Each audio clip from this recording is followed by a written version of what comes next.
ఒకసారి పశ్చిమ బెంగాల్లో ఏం జరిగింది, ఇదొక రివ్యూ అవసరము.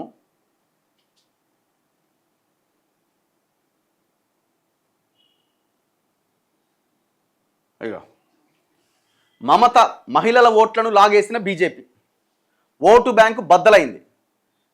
సందేశ్ ఖాళీ, ఆర్జీకర్ ఘటనలతో టీఎంసీ సర్కారుపై మహిళలు ఆగ్రహం చెందారు.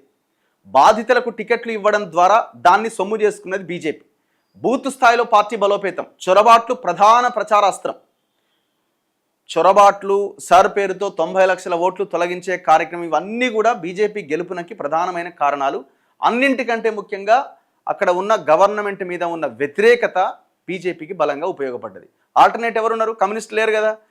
రెండే పార్టీలు, అటు తృణమూల్ కాంగ్రెస్, ఇటు బీజేపీ. కమ్యూనిస్టులను కూడా ఈమె నిద్రపోనీయలే, వాళ్ళని జైల్లో వేసింది, వాళ్ళని ఇబ్బంది పెట్టింది. సో కమ్యూనిస్టులు కూడా ఆటోమేటిక్గా మమతను ఎట్లాగైనా ఓడగొట్టాలి అన్న దాంట్లో కొంత సెక్షన్ బీజేపీ వైపు కూడా వచ్చింది. అంటే లోపల బీజేపీకి ఓటు వేసిన వాళ్ళు, బీజేపీకి ప్రచారం చేసిన వాళ్ళు కూడా ఉన్నారు. ఏది ఏమైనా ఇందులో స్వయంకృత అపరాధం తప్ప ఇంకొకటి లేదు. ఇక మనం ఈవీఎంలు చేసినాయి, అది చేసినాయి, ఇది చేసినాయి అంటే ఇక మనం కనబడని దాన్ని మనం ఎంత మాట్లాడుకుంటే ఏం ఉపయోగం? ఇక బంగ్లాదేశ్ చొరబాటుదారులకు ఆధార్ కార్డు, ఓటరు గుర్తింపు కార్డులు ఇచ్చి టీఎంసీ ఓటు బ్యాంకుగా మలుచుకుందన్న ఆరోపణలున్నాయి. బీజేపీ దీన్ని ప్రచారాస్త్రంగా చేసుకుంది. చొరబాటుదారులతో స్థానిక బెంగాలీల ఉనికే ప్రశ్నార్థకమవుతోందని, వనరులన్నింటినీ మమత వారికే దోచిపెడుతోందని ప్రచారం చేసింది. ఎన్నికల కమిషన్ చేపట్టిన ఓటర్ల జాబితాల ప్రత్యేక విస్తృత సవరణలో పలువురు చొరబాటుదారుల ఓట్లు పోయినాయి. బీజేపీ ప్రభుత్వం ఏర్పడితే సరిహద్దుల్లో మరింత నిఘా పెంచుతామని, అక్రమ శరణార్థులను బంగ్లాదేశ్ తరిమేస్తామని అమిత్ షా పదే ప్రకటిస్తూ వచ్చిందట. దానివల్ల ఏమైందంటే ఆ లోకల్ నేటివిటీ, స్థానికత అన్న అంశం ప్రధానంగా చర్చకు వచ్చింది. అక్కడ వాళ్ళతోని ఇబ్బందులు పడుతున్నటువంటి వర్గాలు ఏవైతే ఉంటే వాళ్ళంతా బీజేపీకి ఆటోమేటిక్గా వచ్చేసినారు. ఇది కూడా ఒక కారణం. మహిళా ఓటర్లను ఆకట్టుకునేందుకు మోదీ షా ప్రత్యేకమైన కసరత్తు చేశారు. సందేశ్ ఖాళీ, ఆర్జీకర్ ఆసుపత్రిలో అత్యాచార ఘటనల వంటివి రాష్ట్రంలో శాంతి భద్రతల ఘోర వైఫల్యానికి నిదర్శనంగా నిలిచాయి.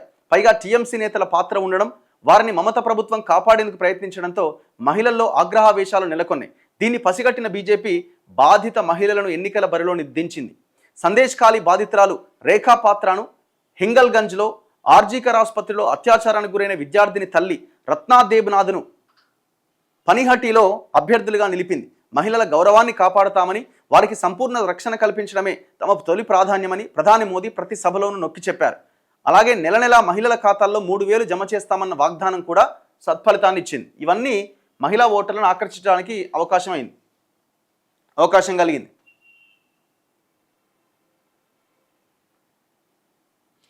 బీజేపీ విస్తరణను అడ్డుకోవడానికి మమత మొదటి నుంచి దానిపైన పరాయి ముద్ర వేశారు.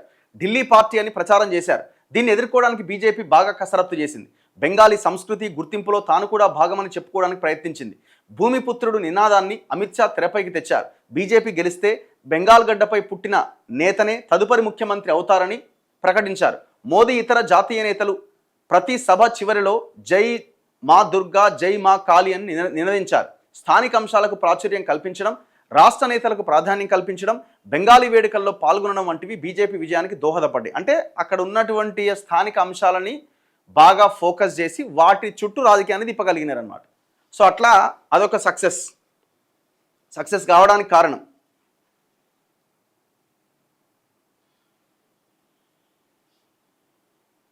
ముఖ్యమంత్రిగా ఉన్న ఈ 15 సంవత్సరాల్లో మమత ప్రత్యేకంగా మహిళా ఓటు బ్యాంకును సృష్టించుకున్నారు. ప్రత్యక్ష నగదు బదిలీ పథకాలతో మనసు చూరగొన్నారు. ముఖ్యంగా లక్ష్మీర్ భాండార్ స్కీమ్ కింద పేద మహిళల ఖాతాల్లో నెల 1,500 జమ చేసే పథకం, బాలికలకు కన్యాస్త్రీ అనే పథకం కింద విద్యా సహాయం, యువతల పెళ్లిళ్లకు రూపశ్రీ, ఇలా అనేక స్కీములు అమలు చేశారు. కానీ రాష్ట్రంలో మహిళలపైన అత్యాచారాలు, గ్యాంగ్ రేపులు, హత్యలు పెరిగిపోయినాయి. సందేశ్ ఖాళీలో మహిళలపైన లైంగిక దోపిడీ, ఆర్జీకర్ ఆసుపత్రిలో వైద్య విద్యార్థినిపైన అత్యాచారం, కస్బా లా కాలేజీలో అత్యాచారం, పార్క్ స్ట్రీట్ కామ్దుని గ్యాంగ్ రేపులు, హాస్ ఖాళీ అత్యాచారం, దుర్గాపూర్ మెడికల్ కాలేజీలో అత్యాచారం, ఇలా ఎన్నో ఘోరాలు జరిగినాయి. చాలా కేసుల్లో టీఎంసీ నేతల ప్రమేయం ఉన్నది. బీజేపీ ఈ అంశాన్ని ప్రచారాస్త్రంగా మలుచుకొని మమత ఓటు బ్యాంకును దెబ్బతీసింది. సో ఇందులో ఇంకోటి ప్రధానమైంది, ఇప్పుడు ఆల్రెడీ 15 సంవత్సరాలు కంటిన్యూగా ముఖ్యమంత్రిగా కొనసాగింది. వాళ్ళు ఒక అవకాశం అడిగిర్రు, ఆ అవకాశాన్ని కూడా ప్రజలు ఇచ్చినట్టుగా మనం భావించవచ్చు. దీదీకి తగ్గిన ముస్లింల మద్దతు కూడా తగ్గిందట. ముస్లిం ప్రాబల్య ప్రాంతాల్లో బీజేపీ ఓట్లు పెరిగినాయట. పశ్చిమ బెంగాల్లో ముస్లింల జనాభా గణనీయంగా ఉన్న నియోజకవర్గాల సంఖ్య 54. మొత్తం వీడ గెలుపు ఓటములని 54 నియోజకవర్గాల్లో డిసైడ్ చేసేది ముస్లింలే.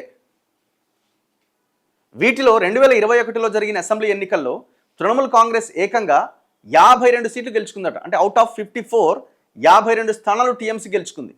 ఒక్కటి మాత్రమే బీజేపీకి దక్కింది. ఈసారి పరిస్థితి మారింది. తృణమూల్కు పట్టున్న ఈ స్థానాల్లోకి బీజేపీ చొచ్చుకెళ్ళింది.